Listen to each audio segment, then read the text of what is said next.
Two of the most powerful recovery tools in sports science cost a gym less than one treadmill, and almost nobody's using them. Hi, my name is Marcelo. I also go by Mr. MedSci on Instagram, YouTube, and TikTok. And welcome back to my second video. Today, I'm going to be breaking down the actual science of sauna and ice bath recovery. We're going to be talking about heat shock proteins, your nervous system, hormones, and then I'm going to show gym owners the business case, because this isn't just a wellness trend. Heat and cold aren't just spa luxuries. They're training tools, and the research backing them is stronger than most people think. So let's just get right into it. This video is really for two people. If you own or run a gym, a sauna and cold plunge are a new revenue tier that doesn't cost you any extra floor space, and they're one of the strongest retention tools you can buy.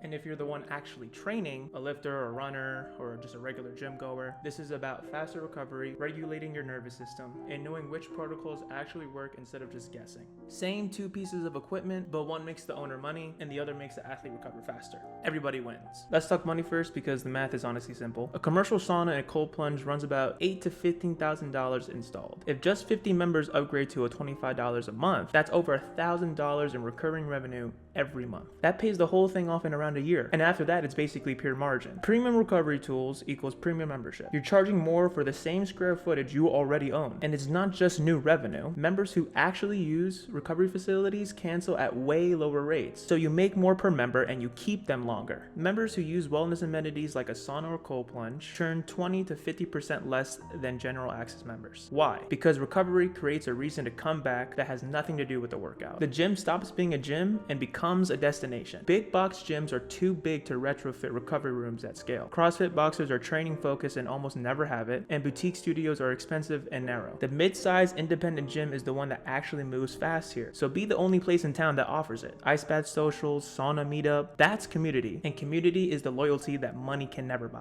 Now let's get into the science. Let's start with the sauna. Your body treats a 20-minute sauna session like a second workout, and the adaptations back that up. When you heat the body, it triggers heat shock proteins, specifically HSP70 and HSP90. Think of them as repair proteins. They refill damaged proteins and protect your muscle fibers as they recover. A hot sauna session can spike growth hormone anywhere from 2 to 16 times above the baseline. And there's a cardiovascular adaptation that people miss. Repeated heat exposure expands your plasma volume. That's the same adaptation elite endurance athletes train for. More plasma means better oxygen delivery and better thermal regulation while you're training. Protocol-wise, 80 to 100 degrees Celsius, 15 to 25 minutes, a few times a week, ideally post-workout. Hydrate before and during, and get out of the sauna if you feel dizzy or if your heart's racing. Heat is also a stressor. You're dosing it, not enduring it. Now, the cold. And this one surprises people. Most people think an ice bath fires you up.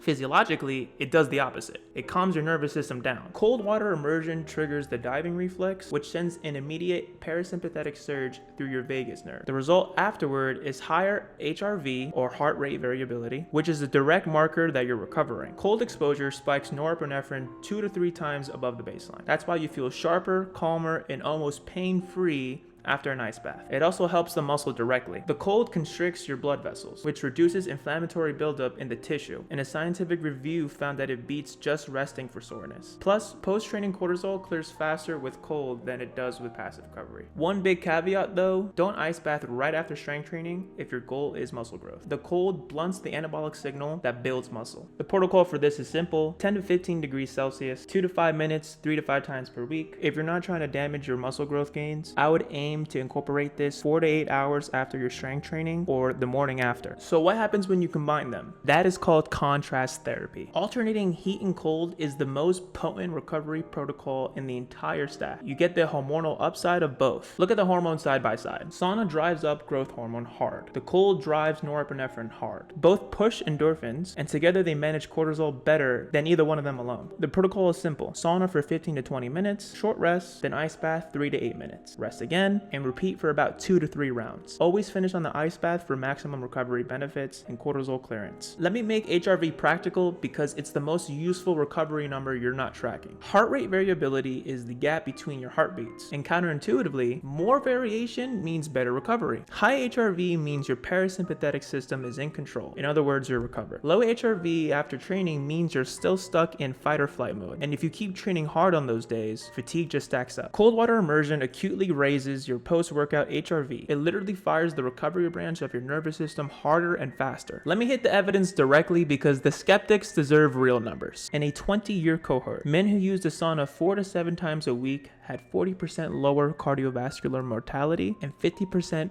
fewer sudden cardiac deaths. In a follow-up study that he did, tied regular sauna use to lower all-cause mortality and better arterial health. On the cold side, one review found that cold water immersion beats passive rest for soreness, with the sweet spot around 15 to 20 degrees for 10 to 15 minutes. Other work shows that it speeds muscle repair markers in high-frequency training blocks. And for next-day power output, contrast therapy, hot and cold together, actually outperformed cold alone. This isn't biohacker hype, this is 20 years of peer-reviewed cardiovascular and sports science data. So what does this actually look like to build? It's simpler than you think. You need 2 units and a protocol, a sauna and a cold plunge. For the sauna, commercial grade, finished dry or infrared, 80 to 100 degrees, holds 4 to 6 people, roughly $4,000 to $10,000. And for the cold plunge, you need a chilled filter tank around 10 to 15 degrees with a chiller unit. This is about $3,000 to $8,000. This one's for the gym owners. Put them next to each other so people can flow from hot to cold. Keep a shower and a hydration system nearby, and post your protocols on the wall for safety and liability. All in, you're looking at about $8,000 to $20,000. And at 15 premium members, it pays for itself in under a year and a half. High ROI, low maintenance. So for my gym owners, if you're sold, here's the literal next move, 5 steps. Number 1, audit your floor plan. You only need 100 to 200 square feet, or you can just find the corner if you're underusing. Number 2, price out 1 sauna and 1 cold plunge. Get quotes from like 3 vendors. Number 3, run the math. You want to be thinking to yourself, what does a $25 add-on do to my annual revenue? Number 4, soft launch it with founding members. Give them charter pricing in exchange for testimonials and usage data. In other words, if you have longtime members, like legacy members, offer these members a cheaper price so that they can give you some support. You can utilize this for social media. Social media has been a great tool to promote business. And 5, post your protocols, train your staff on safety basics, and start filming content from day one. The recovery room isn't just revenue. It's the most marketable thing about your gym. This one's for the gym members and the lifters. Here's how you actually use this week to week. After an upper body session, 15 minutes, rest, then a 5-minute ice bath. This is to kill inflammation and give you a norepinephrine boost into a focused afternoon. After a heavy lower day, go ice bath only. 8 to 12 minutes around 12 degrees for the quad and hamstring soreness. Skip the sauna if your nervous system is fried. Your rest day is your contrast day. 3 full rounds of hot and cold. That's your parasympathetic reset. Don't skip it. And before a meet or a test, sauna only, 24 to 48 hours. This is for plasma volume and growth hormone priming. Do not use an ice bath right after heavy lifting if you're chasing size. This blunts your muscle building signal. Wait at least 4 to 6 hours or save it for a rest day. Recovery is a tool, not a reflex. Just a quick word on receipts, because I'm not going to make any claims I can't back. Every number that I gave you, whether it's talking about the sauna and the growth hormone spike and heat shock proteins, mortality data, all this comes from peer-reviewed studies, which are all on screen here. If you want to fact check me, pause here and read these studies. That's the whole point of putting them up here. The same goes on the cold side of things. Here are the sources, 12 studies, all peer-reviewed and all matching the claims in this video. This is the standard that I established when talking about these things. Let's zoom out to the market, because the timing here matters. The cold plunge market hit $354 million in 2025, and the broader fitness recovery space is already an $8 billion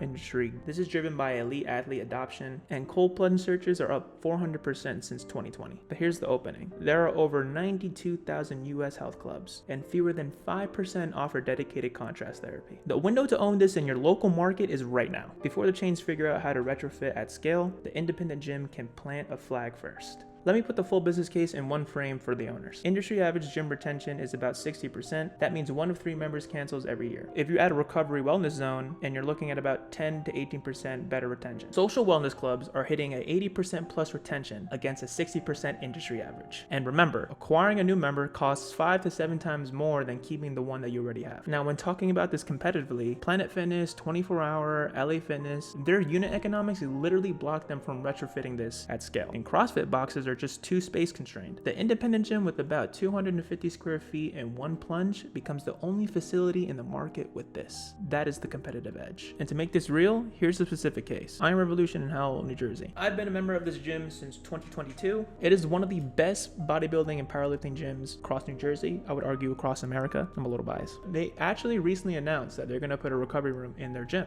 But just for the sake of the video, let's say that announcement never happened. There's no recovery tool on site for now. The model is pretty straightforward. Let's just say, I'm not saying they will, a $25 to $40 premium was added to the recovery access. If 50 out of the hundreds of members that go to that gym have this premium add-on, they'll pay back all the equipment in just under a year. And if this is incorporated for people that use day passes, just imagine the pool of people that you could pull into becoming a member. A sauna and cold plunge turns a great training floor into a competitive performance facility. And right now, nobody near Howell offers this. Given that they just announced this recovery room, and on top of the new location announcement, Iron Revolution could very well be the case study that sells this vision to other gym owners watching. In short, this really isn't a money grab. It's like a symbiotic business relationship. For the gym owner, you get higher retention rates and you increase your revenue. For the members, you maximize your gains. That's all I have for the video today. If you enjoy this kind of educational content or medical science at all, like, comment, and share, subscribe. That's all we do on here, and I'll see you guys on the next video.